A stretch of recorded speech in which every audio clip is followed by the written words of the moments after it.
आपल्या सर्वांचे स्वागत। पाहुयात पुण्यातील काही विशेष घडामोडी।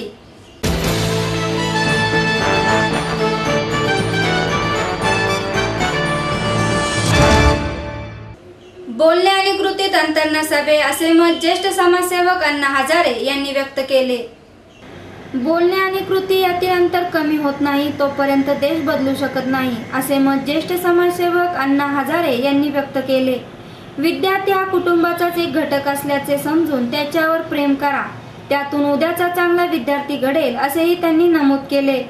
माइल्स एमआयटी स्कूल ऑफ गव्हर्नमेंटच्या वतीने आयोजित नॅशनल टीचर्स काँग्रेसच्या सत्रात शिक्षक मार्गदर्शक प्रेरक प्रोत्साहक आपण अवलोकन करतो का या विषयावर ते बोलत होते। पुदुच्चेरीचे शिक्षण मंत्री आर कमला कन्नन, दिल्लीतील जामिया मिलिया इस्लामिया विद्यापीठाचे कुलगुरू डॉक्टर तलद अहमद, पुदुच्चेरीचे उच्च व तंत्र शिक्षण संचालक यासम लक्ष्मीनारायण रेड्डी, सिल्वंत ॲडव्हर्टायझर्स प्रायव्हेट लिमिटेडचे संचालक आनंद सुदर्शन, विश्वशांती केंद्र एमआयटीचे संस्थापक अध्यक्ष डॉक्टर विश्वनाथ कराड, उपाध्यक्ष राहुल कराड आदी यावेळी उपस्थित होते। हजारे म्हणाले, घड्याळाकडे पाहून 11 ते 5 काम करण्याचे देशाचा विकास होणार नाही, त्यासाठी वेड्यासारखे झपाटून काम करणे आवश्यक आहे। प्रत्येक माणसाला मिळालेल्या जीवनाचा उपयोग समाजसेवेसाठी केला पाहिजे।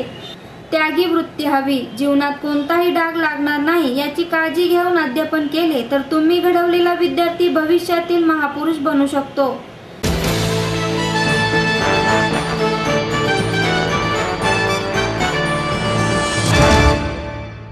काश्मीरमधील 370 कलम रद्द करा अशी मागणी मनिंदरजीत सिंग बिट्टा यांनी केली। दहशतवाद्यांना कायद्याने सूट दिल्यानेच ते निर्डावले असून पाकिस्तानचा दहशतवाद आणखीनच वाढत चालला आहे।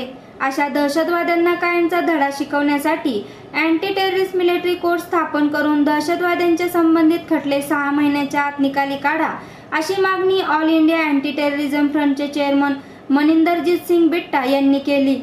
काश्मीरातील पाकिस्तानचा दहशतवाद समूळ उखडून टाकायचा असेल तर त्या ठिकाणचे 370 कलम रद्द करावे, त्यासाठी केंद्र शासनाने सर्वच पक्षांना विश्वासात घ्यावे, त्यामुळे तेथील जनतेची सुरक्षा आणखीनच बळकट होणार आहे असे मतही त्यांनी व्यक्त केले।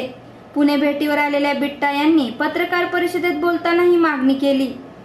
यावेळी फ्रंटचे शहराध्यक्ष राहुल भंडारी, झोपडपट्टी सुरक्षा दलाचे संस्थापक अध्यक्ष भगवानराव वैराट, बाबूलाल जैन आदी या प्रसंगी उपस्थित होते। दहशतवाद्यांच्या विरोधात ठोस कारवाई होत नसल्याने त्यांचे बळ आणखीनच वाढत आहे, त्यातूनच भाजपसह सर्वच राजकीय पक्षांचा खरा चेहरा उघड झाला आहे असा हल्लाबोल करून बिट्टा म्हणाले, आतंकवाद्यांच्या विरोधात कोणतीही कारवाई न करता त्यांना सोडून दिले जात आहे। तेच आतंकवादी पुन्हा भारतावर हल्ला करत आहेत, त्यातूनच दहशतवादाला आणखीनच खतपाणी घातले जात आहे। हा दहशतवाद संपवण्यासाठी भारताच्या वतीने पाकिस्तानच्या समोर विविध माध्यमातून मैत्रीचा हात पुढे केला आहे, मात्र पाकिस्तानने भारताच्या पाठीत खंजीर खुपसून भारताचा विश्वासघात केला आहे। तरी भारताच्या वतीने कोणतीही ठोस भूमिका घेतली जात नाही। तसे न करता भारताने गंभीर दखल घेऊन दहशतवाद्यांच्या विरोधात कठोर भूमिका घेण्याची आवश्यकता आहे। त्याशिवाय दहशतवाद्यांना कठोर शिक्षा होण्यासाठी आणि खटला 6 महिन्यांच्या आत निकाली काढण्यासाठी अँटी टेररिस्ट मिलिट्री कोर्ट स्थापन होण्याची आवश्यकता असल्याचे बिट्टा यांनी सांगितले। देखो, सबसे बड़ी समस्या है कि वहाँ पे आंदोलनकारी कोई रहे ही नहीं। कश्मीरी पंडित वापस आ गए। जब 370 धारा हट जाएगी तो हिंदुस्तान के हर कोने का, फॉरेन से भी हर कोने का वहाँ विकास के लिए, डेवलपमेंट के लिए पैसा लगाए, इन्वेस्ट करेगा। आप पुणे देख लीजिए कितनी डेवलपमेंट है, इसकी उदाहरण ले लीजिए। ऐसे वहाँ डेवलपमेंट होगी, वो जन्नत है। अगर आतंकवाद नहीं है तो हमारे हिंदुस्तान की एक बहुत बड़ी जन्नत है, सोने की चिड़िया है। वहाँ विकास होगा, काम होगा। और फिर जब काम धंधे, जैसे इन्होंने सवाल किया बहुत बड़ा कि वहाँ काम धंधा नहीं है, फिर काम होगा, धंधा होगा, पैसा होगा, लोगों का ध्यान आतंकवाद की तरफ नहीं जाएगा, पाकिस्तान की तरफ नहीं जाएगा। जब घर में पैसा ही पैसा होगा, उसने पाकिस्तान से क्या लेना है।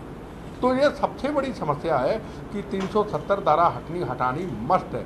ये तो लोग तो वहाँ के चाहते हैं, पर अलगवादी जो नेता हैं वहाँ पे, वो पैसा कमाने की खातर ISI की तरफ से, हिंदुस्तान के पैकेज की तरफ से गलत पैसा मिसयूज करना, बच्चे बाहर पढ़ने, पाकिस्तान का उनको सपोर्ट है, इसलिए गड़बड़ हो रही है। और एक और मुद्दा दे दूँ, हर जो अलगवादी नेता के पास Z+ सिक्योरिटी है, Z सुरक्षा है, तुरंत हटानी चाहिए। 1200 करोड़ रुपए से ज़्यादा लग चुका है अब तक, पिछले 8-9 सालों से। उससे पहले कितना? बड़ी बड़ी कोठियाँ इनकी वापस लें, इनकी Z+ और Z सुरक्षा हटाएं। एक तो आतंकवादियों को सपोर्ट करें, हमारे जवानों को शहीद करें, पत्थर चलवाएं, और ऊपर से Z+ सुरक्षा, Z सुरक्षा, तुरंत सरकार इनकी सुरक्षा हटाए।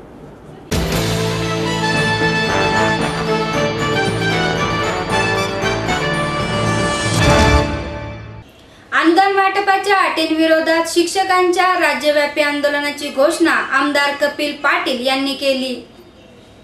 विना अनुदानित व कायम विना अनुदानित शाळांना शासनाने जे 20% अनुदान देण्याचे मान्य केले आहे ते म्हणजे लबाडा घरचे जेवणाचे आमंत्रण असल्यासारखे असल्याचे मत आमदार कपिल पाटील यांनी व्यक्त केले।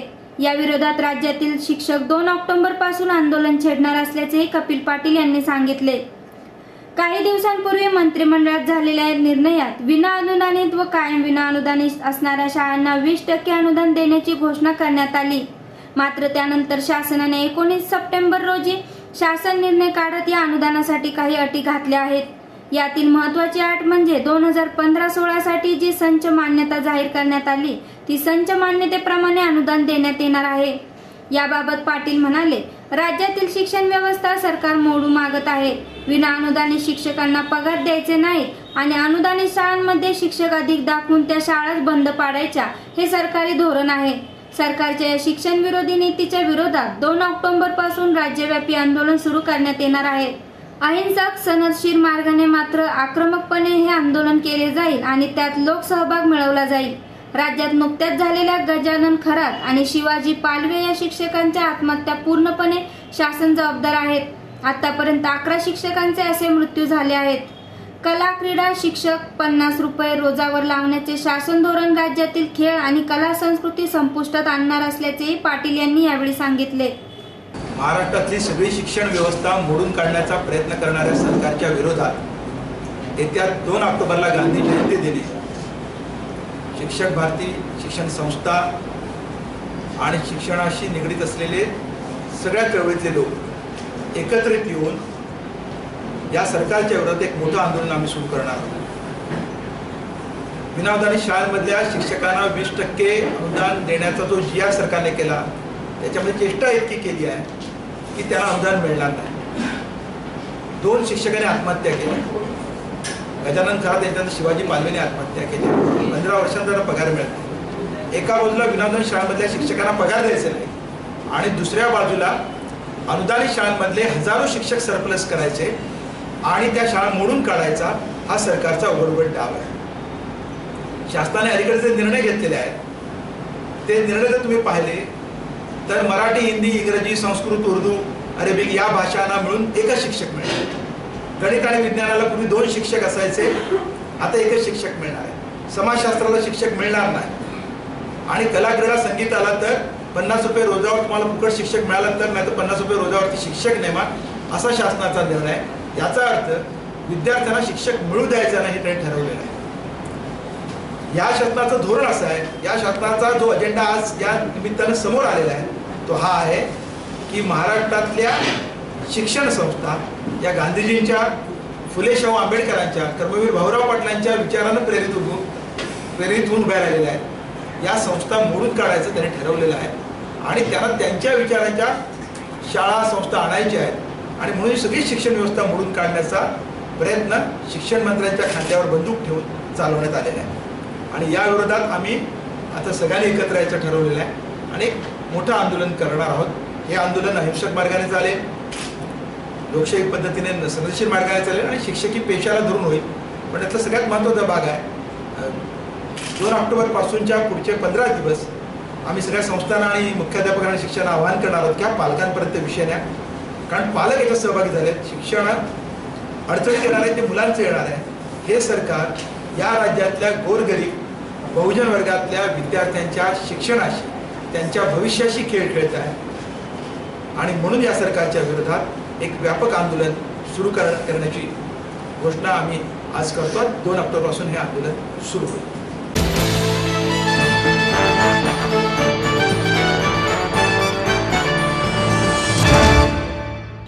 पुणे हवाई दलाच्या वतीने जॉब फेअरचे आयोजन करण्यात आले।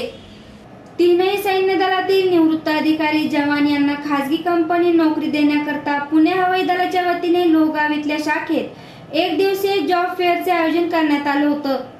Air vice marshal Amit Dev यांच्या हस्ते फीत कापून उद्घाटन करण्यात आलं. दरवर्षी सैन्य दलातून अनेक अधिकारी जवान निवृत्त होत असतात. त्यांना सरकारी सुविधासोबत त्यांच्या ट्रेडनुसार खासगी कंपनीत नोकरीची संधी पुणे सदर्न कमांडच्या हवाई दलाच्या वतीने उपलब्ध करून दिली जाते. त्यानुसार या जॉब फेअरचे आयोजन करण्यात आलं होतं. यामध्ये ओला कॅब पासून वोडाफोन, टाटा, IT कंपन्यांच्या माध्यमातून त्यांना नोकरी दिली जाते. यावेळी कंपन्यांनी अधिकारी जवान यांची मुलाखतही घेतली गेली. यामध्ये 100 जवान अधिकारी यांना विविध कंपनीत काम करण्याची संधी मिळणार असल्याचे air vice marshal Amit Dev यांनी सांगितले. यावेळी देव यांनी कंपन्यांच्या स्टॉलला भेट देऊन माहिती घेतली. Because of the paramedical structure in the armed forces, people have to retire early because you need young soldiers to do the job. And you have a trained pool of people who are disciplined, who can be retrained, who have to reinvent themselves to amalgamate into the civil society. Some by choice leave a little early to look for greener pastures, and others who retire. But considering the useful life left in an individual today because of the longevity of individuals, they still have adequate time left to contribute towards the growth of the country. As far as companies are concerned, the trained and disciplined soldiers will go a long way in helping you achieve your own goals. Not only they are going to contribute towards your company, but they will also help other people working in your company to be a little more disciplined because of the ethos they carry from the services into the civil sector.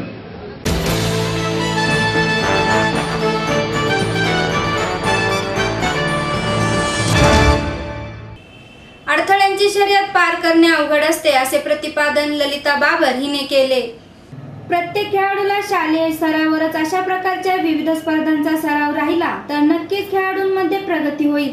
परंतु प्रत्येक खेळाडूला अडथळ्यांची शर्यत पार करणे अवघड होत असल्याचे मत अर्जुन पुरस्कार विजेती धावपटू ललिता बाबर हिने व्यक्त केले. रयत शिक्षण संस्थेचे संस्थापक कर्मवीर भाऊराव पाटील यांच्या 129व्या जयंतीनिमित्त कर्मवीर रयत मॅरेथॉन स्पर्धेच्या उद्घाटन प्रसंगी बाबर बोलत होती.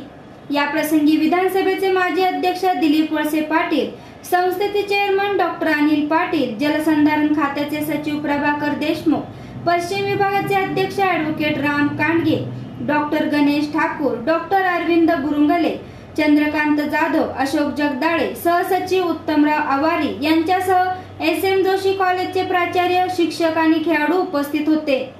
या स्पर्धेत 3020 विद्यार्थ्यांनी सहभाग घेतला होता. बाबर म्हणाली, संस्थेने प्रथमच मॅरेथॉन आयोजित केली असली तरी प्रतिसाद मोठा आहे. अशा प्रकारच्या छोट्या मोठ्या मॅरेथॉन स्पर्धा सतत होणे आवश्यक आहे, जेणेकरून मॅरेथॉनचा पाया भक्कम होईल. राज्य पातळीवर अथवा राष्ट्रीय पातळीवर कोणत्याही प्रकारचे अडथळे खेळाडूला येणार नाहीत. सध्याच्या परिस्थितीत प्रत्येक खेळाडूला स्पर्धेव्यतिरिक्त इतर विविध अडथळ्यांची शर्यत पार करावी लागत आहे, ही खंतही तिने व्यक्त केली. पुढचा जो पाया आहे, जो पाया मजबूत झाला तर पुढे ज्या स्पर्धा होतील त्यासाठी खरं तर अडथळे येणार नाहीत आणि अशा मॅरेथॉनमधून खेळाडूंना खूप काही प्रोत्साहन मिळतं. खरं तर अशा मॅरेथॉन व्हायला पाहिजेत आणि अशा जर मॅरेथॉन घडत गेल्या तर खेळाडूंसाठी एक जे मजबूत पाया असतो आणि त्या कॉम्पिटिशन फील्ड पाहिजे, ते कॉम्पिटिशन फील्ड मिळेल आणि त्या कॉम्पिटिशनमुळे ज्या पुढच्या स्पर्धा आहेत, आपण स्टेट नॅशनलच्या जर स्पर्धा होतात त्या स्पर्धेमध्ये जे अडथळे येतात, आज स्वतः मी पाहिलेलं आहे, ते अडथळे खूप काही अडथळ्यांमधून पुढे जावं लागतं, तर हे अडथळे येणार नाही आहेत. तू अडथळ्यांची सगळी शर्यत पार करत मी स्वतः एक अडथळ्यांची शर्यत करते आणि हे अडथळे हे तर आपल्या जीवनामध्ये असतातच आणि अडथळ्यांची शर्यत करायची म्हणलं तर आपल्याला जर पुढे जायचं म्हणलं तर हे अडथळे पार करणं खूप जरुरी असतात आणि अशा अडथळ्यांमधूनच आज खेळाडू बनू शकतो. कारण की खेळाडूंना सर्वच अडथळे पार करण्याची एक सवय झालेली असते आणि असे अडथळे खरं तर आज खेळाडू करत असतात आणि अशा खेळाडूंमधूनच एक ऑलिम्पिकपर्यंत जाणं किंवा त्यांचे जे स्वप्न असतात ते पूर्ण करू शकतात. वळसे पाटील म्हणाले, गोरगरिबांसाठी ही संस्था कर्मवीर भाऊराव पाटील यांनी उभी केली. अशा प्रकारचा हा प्रथमच नवीन प्रयोग असून क्रीडा क्षेत्रातही यापुढे मोठे योगदान देतील. सरकारकडून खेळाडूंसाठी अपेक्षा करणे चुकीचे असून विविध संस्था आणि समाजानेच खेळाडूंना प्रोत्साहन देणे गरजेचे आहे. या स्पर्धेचे प्रास्ताविक ॲडव्होकेट राम कांडगे यांनी केले. कर्मवीर भाऊराव पाटलांच्या 129व्या जयंतीच्या निमित्तानं प्रगत शिक्षण संस्थेने आयोजित केलेली ही जी मॅरेथॉनची आज विद्यार्थ्यांची रेस आहे, ही रेस निश्चित प्रकारे एक नवीन प्रयोग आहे रयत शिक्षण संस्थेच्या आयुष्यामध्ये. कर्मवीर अण्णांनी गोरगरिबांच्यासाठी ही संस्था सुरू केली. आज या संस्थेत 4.5 लाखापेक्षा जास्त विद्यार्थी शिक्षण घेत आहेत. 17,000पेक्षा जास्त कर्मचारी या ठिकाणी शिकवण्याचं आणि सर्व्हिस देण्याचं काम करत आहेत. आज मॅरेथॉनपटू ललिता बाबर आणि सायकलपटू सुरेश जाधव यांच्या प्रमुख उपस्थितीमध्ये या रेसची सुरुवात झालेली आहे. माझी खात्री आहे की रयत शिक्षण संस्था शिक्षणाच्या बरोबरच प्रशासकीय अधिकाऱ्यांच्या बरोबर क्रीडा क्षेत्रातले सुद्धा खेळाडू घडवेल.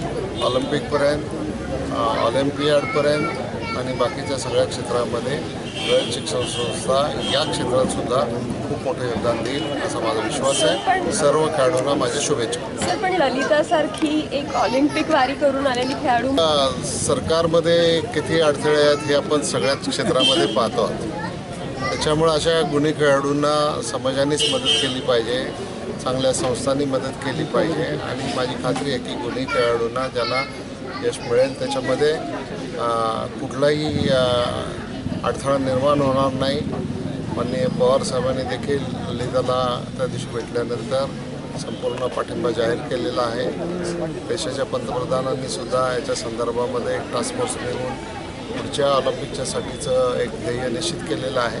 मला असं वाटतं की आपल्या देशामधल्या एवढ्या मोठ्या लोकसंख्येमध्ये अधिकाधिक खेळाडू जागतिक पातळीपर्यंत भारताचं नाव कमावतील आणि त्याच्यासाठी आपण सगळ्यांनी एक सकारात्मक वातावरण ठेवलं पाहिजे.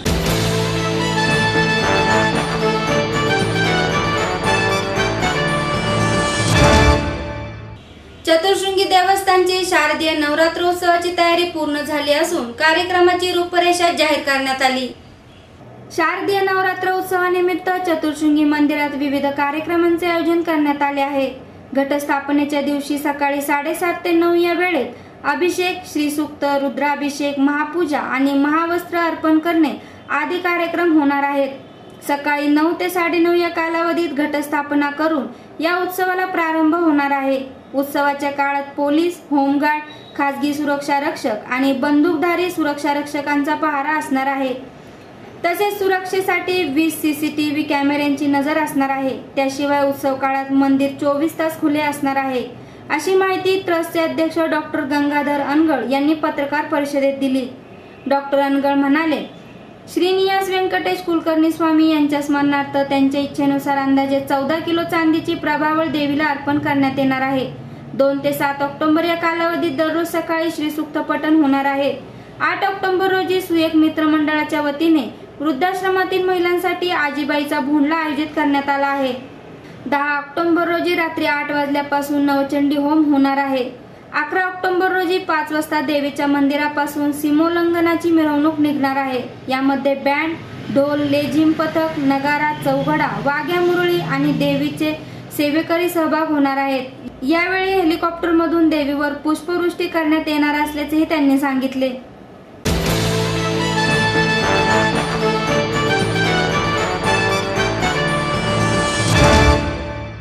आणि याबरोबरच आजचे बातमीपत्र संपले. उद्या पुन्हा भेटू याच वेळी. नमस्कार.